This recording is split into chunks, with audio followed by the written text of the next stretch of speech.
Hello friends, आज की video में हम आपको ले चलेंगे वियतनाम की सैर पर।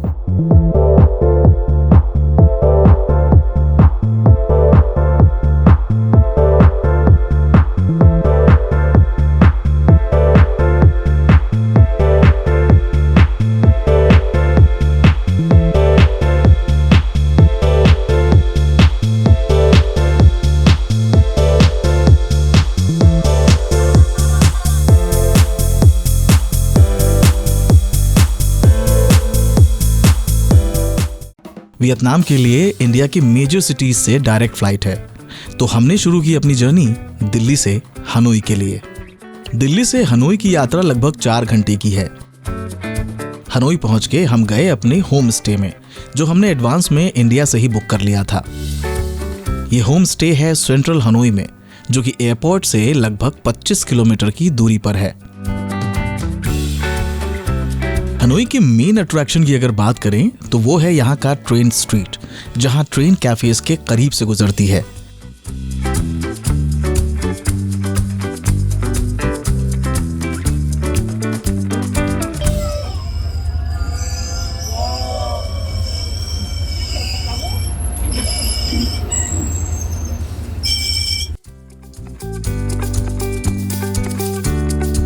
ट्रेन को अपने इतने करीब से देखना अपने आप में एक अलग ही एक्सपीरियंस होता है।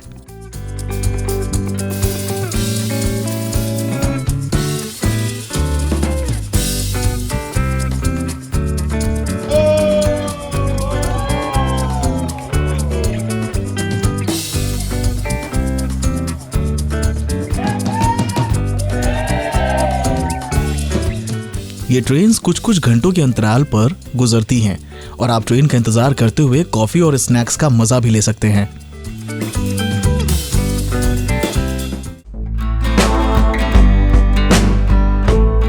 दोस्तों, इस वक्त हम आ चुके हैं टेम्पल ऑफ लिटरेचर, जिसको कि ओल्डेस्ट यूनिवर्सिटी ऑफ वियतनाम भी कहा जाता है। This university was founded and first built in 1070।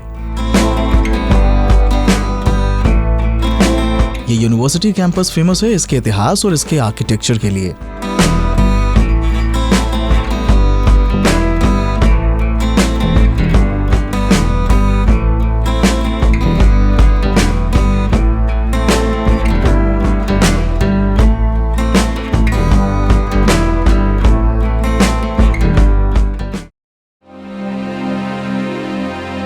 तो घूमते फिरते फाइनली हम आ गए हैं हो ची मिन्ह म्यूजियम, वियतनाम के सबसे महत्वपूर्ण संग्रहालयों में से एक, जो राष्ट्रपति हो ची मिन्ह के जीवन और उनकी क्रांतिकारी गतिविधियों और देश के स्वतंत्रता संघर्ष को समर्पित है।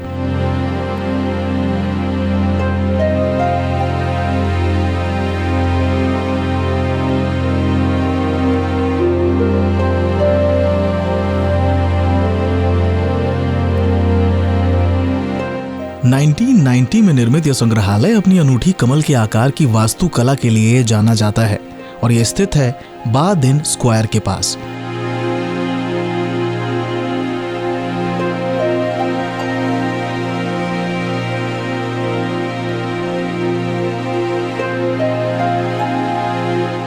संग्रहालय में हो ची मिन्ह के जीवन को 8 कला अनुक्रमिक प्रदर्शनियों के माध्यम से दर्शाया गया है। The Vietnam museum of ethnology, जो दर्शाता है वियतनाम के 54 ऑफिशियली रिकॉग्नाइज्ड एथनिक ग्रुप्स को, और साथ ही यहाँ के एथनिक ग्रुप्स के कस्टम, ट्रेडिशंस और उनके डेली रूटीन को शो करता है।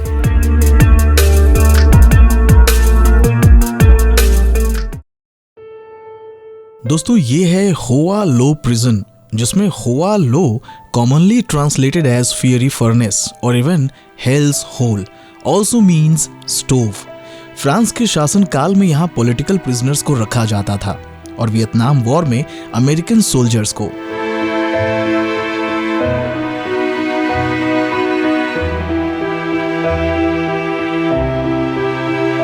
यहाँ का नजारा देखकर आप भावुक हो जाएंगे।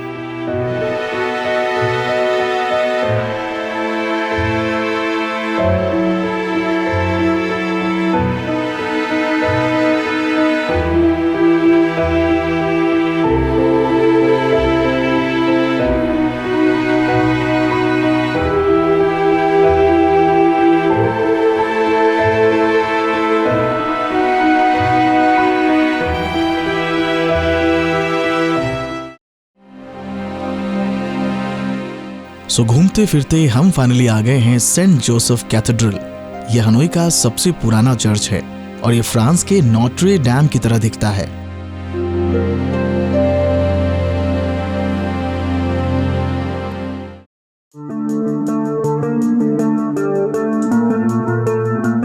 हनोई की बात करें तो यहाँ पर बहुत सारी झीलें हैं और इनके किनारे बहुत सारे पार्क जहाँ लोग वॉक, एक्सरसाइज, फिशिंग और बैठने के लिए आते हैं।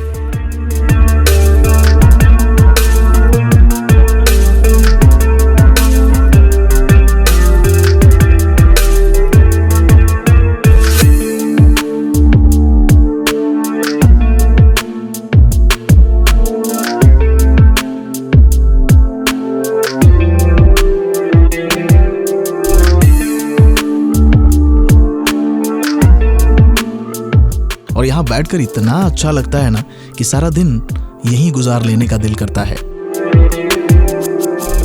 यहाँ पर यूथ अपने ट्रेडिशनल आउटफिट्स में फोटो खिंचवाने का भी आनंद लेते हैं और यहाँ के लोग बहुत फ्रेंडली हैं।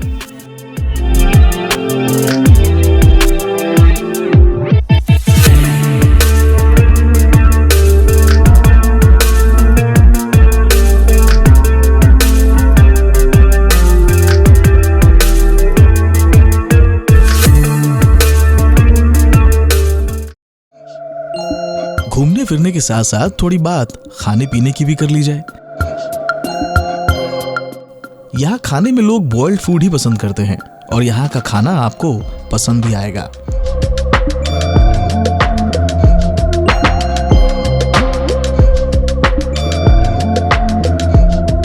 हनोई में इंडियन रेस्टोरेंट भी हैं, लेकिन as compare to India it's very expensive.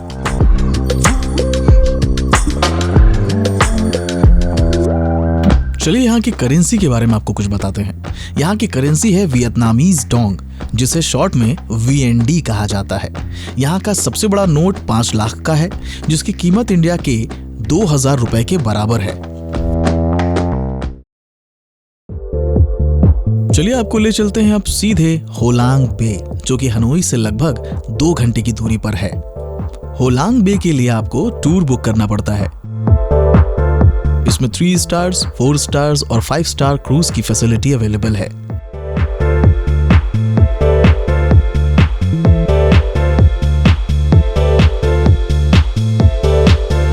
Hollong bay trip की बुकिंग के बाद आपको बस द्वारा पिक किया जाता है सुबह 8 से 9 बजे के लगभग, और 11 से 12 बजे तक हम पहुंच जाते हैं होलांग बे।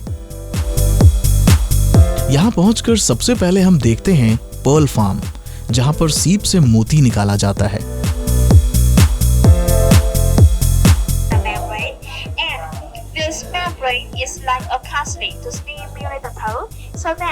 We open the eyes carefully to keep them alive, and this hydrate can survive our water up to 6 hours.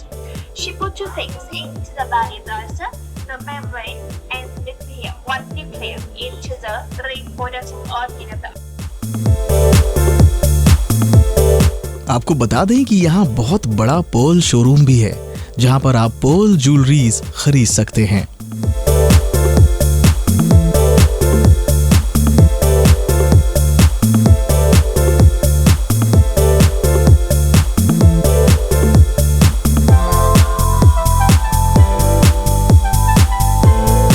इसके बाद हम पहुंचते हैं अपने 5 स्टार क्रूज में, जहां बेहतरीन लंच बुफे हमारे स्वागत के लिए तैयार है।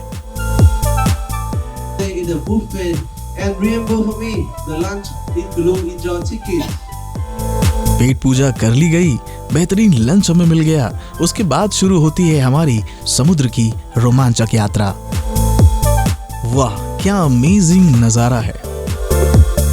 देखिए, ये जो छोटे छोटे पहाड़ी टीले आपको दिखाई दे रहे हैं, ये लाइमस्टोन के पहाड़ हैं।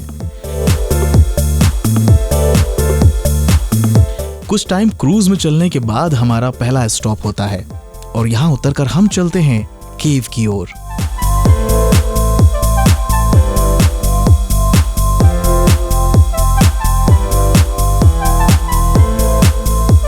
ये केव इतना सुंदर है कि आपको बाहर आने का मन ही नहीं करेगा। ऐसा लगेगा कि पूरा दिन यहीं गुजार दें।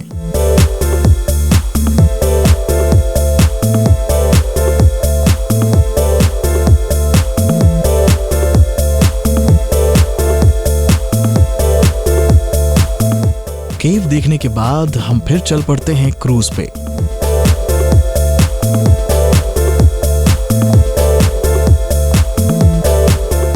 और कुछ दूर फिर चलकर हम रुकते हैं और यहाँ पर बोटिंग और कायाकिंग का आनंद उठाते हैं।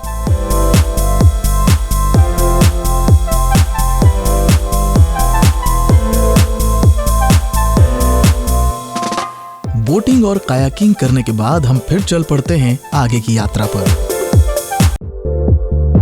समुद्र की यात्रा कुछ दूर और करने के बाद हम फिर रुकते हैं एक ब्यूटीफुल आइलैंड पर।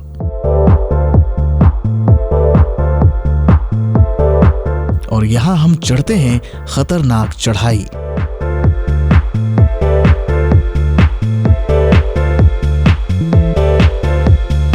काफी ऊपर पहुंचकर हमें जो दृश्य दिखाई देता है, जो नज़ारे दिखाई देते हैं, वो हमारी पूरी थकान को मिटा देता है। यहाँ से आपको पूरे आइलैंड का 360 डिग्री व्यू दिखाई देता है, जो किसी मैजिक से कम नहीं। और यहाँ से दिखने वाले सनसेट का तो कोई जवाब नहीं। सनसेट का आनंद लेने के बाद हम फिर वापस उतरते हैं और फिर क्रूज से हार्बर तक की वापसी। वापसी में क्रूज के 3rd फ्लोर पे नाच गाना, रेड वाइन और लोगों को एंजॉय करता देख दिल खुश हो जाता है।